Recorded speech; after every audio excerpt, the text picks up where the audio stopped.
Early in the morning, before the world fully wakes, an older man sits by the window of a quiet room.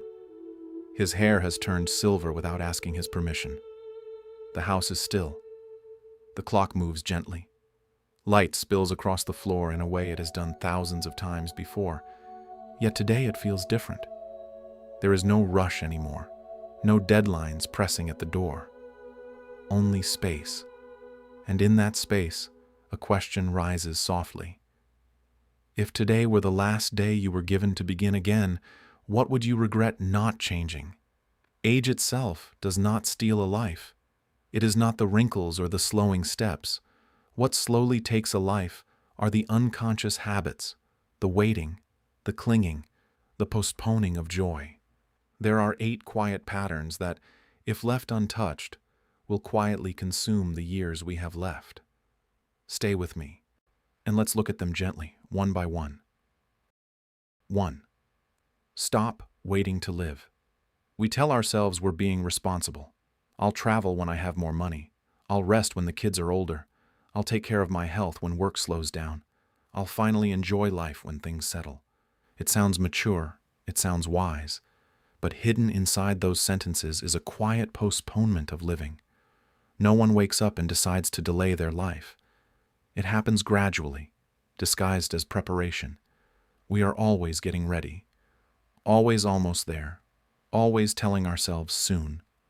Buddhism speaks of impermanence, anicca, not as a philosophical concept, but as something painfully simple. Everything changes, whether you are ready or not. The children grow up, the body shifts, the opportunities you thought would wait don't. Time does not pause while you organize yourself. It keeps moving, indifferent to your plans. And the tragedy is not that life ends. The tragedy is that we spend so much of it rehearsing instead of inhabiting it. Ask yourself gently, if the word later disappeared from your vocabulary, what would you do today? Who would you call? What truth would you finally speak? What joy would you stop postponing? We imagine the present moment as a hallway leading somewhere better, but the present is not a hallway. It is the room. It is the air. It is the only place life is actually happening. You cannot store moments in a savings account. You either step into them or you watch them pass. The sunlight coming through your window right now will never look exactly the same again. This breath will never return. The present moment is not a waiting room for a future version of your life. It is your life. 2. Stop trying to control everything. There is a certain kind of exhaustion that comes from trying to manage the future before it arrives. Rehearsing conversations that haven't happened. Imagining worst-case scenarios at 3 in the morning. Checking, planning, adjusting, predicting. Again and again. On the surface, it looks like responsibility. Underneath, it is fear. The need to control is often the mind's attempt to create safety in an uncertain world. If I can just manage this outcome, if I can keep everyone happy, if I can prevent loss, then I will finally relax. But notice how relaxation never comes. Because control is a promise the world never signed. Buddhism teaches anatta, the principle of non-self, which can be understood in a very human way. Not everything revolves around your preferences, your timing, or your design. Life is not an employee waiting for your instructions. It unfolds according to countless conditions beyond your command. You cannot control how others perceive you. You cannot control the aging of your body. You cannot control whether your efforts will be rewarded the way you expect. And when you cling to outcomes as if they determine your worth, anxiety becomes your constant companion. So pause for a moment and ask yourself, what are you holding too tightly right now? A relationship? An image of how your life should look? An expectation that refuses to soften? Imagine loosening your grip just slightly, letting events unfold without forcing them into your preferred shape. When you release control, you do not become careless. You become lighter. When you open your hand, you do not lose yourself. You lose the tension. And in that space, peace quietly returns.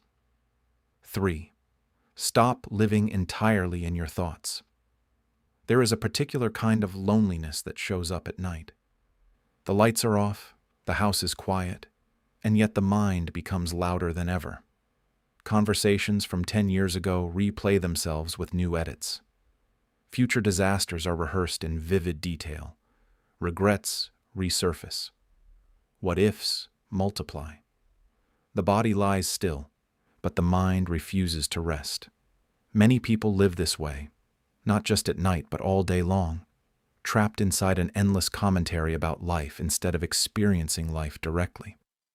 And here is the gentle truth Buddhism offers. You are not the voice in your head. Thoughts arise on their own. They appear, linger, and dissolve, much like clouds moving across the sky. But the sky does not become the cloud. In the same way, awareness does not become the thought. Mindfulness is not a complicated technique reserved for monks in remote temples. It is simply the act of noticing. Noticing without fighting. Noticing without following. It is the quiet recognition that a thought is just a mental event, not a command. Try this now. Take a slow breath. As you inhale, feel the air enter your body. As you exhale, allow your shoulders to soften. Then notice the next thought that appears. Don't judge it. Don't analyze it. Just label it gently. Planning, remembering, worrying, and return to the breath. In that small space between the thought and your reaction, there is freedom. You begin to see that the mind can produce storms, but you are the awareness watching the weather. The more you observe without attaching, the quieter the noise becomes. You do not need to silence the mind. You only need to stop believing every story it tells. You are the one who sees, not the thing being seen. 4. Stop holding on to resentment. Anger does not live only in the mind. It settles into the body. Notice what happens when you think about someone who hurt you. The jaw tightens, the chest hardens, the breath becomes shallow, sleep becomes restless. Even if the event happened years ago, the body reacts as though it is happening now. This is how resentment quietly becomes suffering. In Buddhist understanding, karma is not cosmic revenge. It is cause and effect within your own inner world. What you repeatedly hold in the mind shapes your nervous system, your mood, your health. Each time you replay an old wound, you refresh it. Each time you revisit the injustice, your body relives it. The person who wronged you may have moved on, yet you remain tied to the memory. Forgiveness is often misunderstood. It does not mean what happened was acceptable. It does not mean you allow harm to continue. It means you refuse to let the past keep occupying your present. Ask yourself honestly, who are you still carrying in your mind? Whose voice still echoes in your thoughts? Resentment can become so familiar that it feels like part of your identity. But holding on does not protect you. It prolongs the pain. When you choose to release it, even gradually, you are not excusing anyone. You are choosing peace over poison. The shoulders soften, the breath deepens, space returns to the heart. Letting go is not weakness. It is clarity. It is the understanding that your life is too precious to be governed by old wounds. When you release resentment, you are not setting someone else free. You are setting yourself free. If this reflection resonates with you, take a quiet moment to share your thoughts below or pass this message to someone who may need it. Sometimes healing begins with a simple conversation. 5. Stop seeking validation. There is a kind of person everyone relies on, the one who says yes before thinking, the one who shows up, fixes problems, carries the emotional weight of the room. They are admired, appreciated, needed, and yet, quietly, they are exhausted. Their calendar is full, but their heart feels drained. Over time, helping becomes less about generosity and more about survival. Beneath the kindness lies a silent belief. If I am not useful, I am not valuable. This is how the ego operates in subtle ways, not loud or arrogant, but fragile. It builds an identity around being indispensable. around being the strong one, the dependable one, the one who holds everything together. And as long as that role is affirmed, there is a sense of worth. But what happens when circumstances change? When the children grow independent? When work no longer defines you? When your body cannot do what it once did? If your sense of self depends entirely on being needed, then any shift feels like erasure. Buddhism speaks of the ego not as something evil, but as a misunderstanding. We mistake our roles for our essence. We confuse what we do with who we are. Yet roles change. Titles fade. Approval fluctuates. Ask yourself gently, if no one needed you tomorrow, would you still feel whole? If there were no audience to applaud, would you still recognize your own worth? True compassion includes yourself. True generosity does not require self-abandonment. You are not here to earn your existence by overextending your energy. You are not required to exhaust yourself to justify your presence.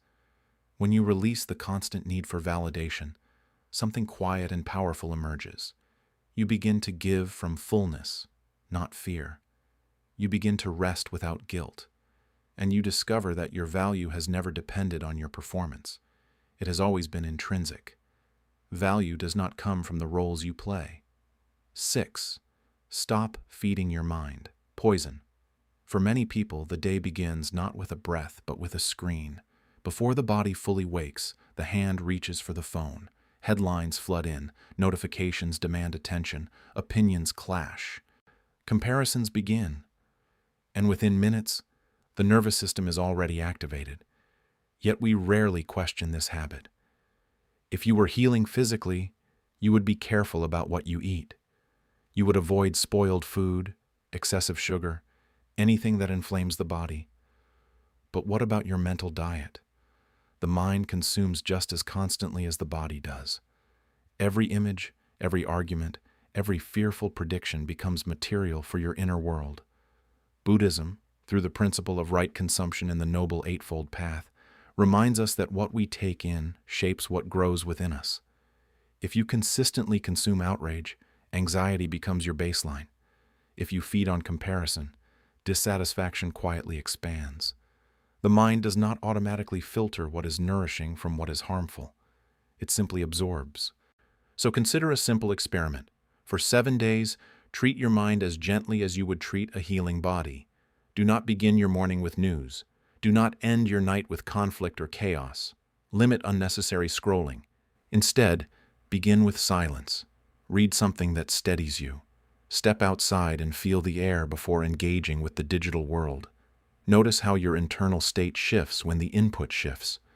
This is not about denial or ignorance. It is about discernment. You cannot expect a peaceful mind if you continuously feed it disturbance. The quality of your thoughts reflects the quality of what you consume. Just as your body thrives on clean nourishment, so does your awareness. Your mind also deserves to be fed cleanly. 7. Stop neglecting the body. As the years pass, many people begin to live almost entirely from the neck up. The mind plans, remembers, worries, analyzes, while the body becomes an afterthought. It is used when necessary and ignored when inconvenient. Yet in Buddhist understanding, body and mind are not two separate things competing for attention. They are one continuous experience. When the body is tense, the mind feels restless. When the body softens, the mind follows. Peace is not found by escaping the body, but by returning to it. This does not require intense workouts or dramatic transformation. It begins with something much simpler: walking slowly and actually feeling each step touch the ground, washing dishes and noticing the warmth of the water against your skin, standing outside and sensing the air move across your face. This is meditation in motion. It is awareness woven into ordinary acts. When movement is done with presence, even small gestures become sacred. The problem is not aging. The problem is disconnection. We rush through movements as if they are obstacles between us and something more important. But the movement itself is the experience. Ask yourself honestly, when was the last time you truly felt your own footsteps? not while checking your phone, not while planning your next task, but simply walking and being aware that you are alive in a body. The body is not an inconvenience to overcome. It is the instrument through which life is tasted, touched, and known. When you return to it gently, without judgment, you return to now, and now is the only place peace exists. The body is the doorway to the present moment. 8. Stop filling emptiness with habit. Late at night, when the house is quiet and distractions fade, a subtle discomfort often appears. Instead of sitting with it, many reach for something. A snack from the kitchen. Another episode. Endless scrolling through curated lives on a glowing screen. It is rarely about hunger or entertainment. It is about avoiding the hollow space that surfaces when everything becomes still. In Buddhist teaching, this craving is called tanha, not simply desire, but the urge to escape discomfort. We do not always eat because the body is hungry. We consume because the mind is restless. There is a difference between physical hunger and emotional hunger, but they feel similar enough to confuse us. One asks for nourishment, the other asks for distraction. Before your next habitual reach, whether for food, noise, or stimulation, pause for 30 seconds. Breathe. Ask yourself quietly, what am I actually feeling right now? Is this my body asking for energy, or my heart asking not to feel lonely, bored, or anxious? That brief pause creates space, and in that space, clarity emerges. This is not about strict discipline or shame. It is about awareness. When you learn to sit with discomfort, even briefly, you discover it is survivable. The emptiness does not swallow you. It softens when met with attention. Over time, the need to constantly fill every quiet moment begins to fade. What remains is a deeper understanding of yourself. Often, it is not your stomach that is empty. It is your heart seeking connection. Not the body that is hungry, but the loneliness asking to be acknowledged. As we grow older, we often believe life is being taken from us. But age does not steal your life. It simply peels away the layers, the roles, the noise, the illusions you once clung to. What remains is not loss. What remains is truth. We spend so many years gripping tightly onto plans, identities, expectations, resentments, that we forget something simple. Hands were not only made to hold, they were also made to release. Imagine, just for a moment, what would happen if you loosened your grip, if you allowed the unnecessary weight to fall away. Take a slow breath right now. Feel it enter, feel it leave. This moment is still yours, and it is enough. If this message resonated with you, share it with someone who may need a gentle reminder today. Leave your reflections in the comments. I read them all. And if you're seeking more grounded, peaceful wisdom for the journey ahead, subscribe and walk this path with me.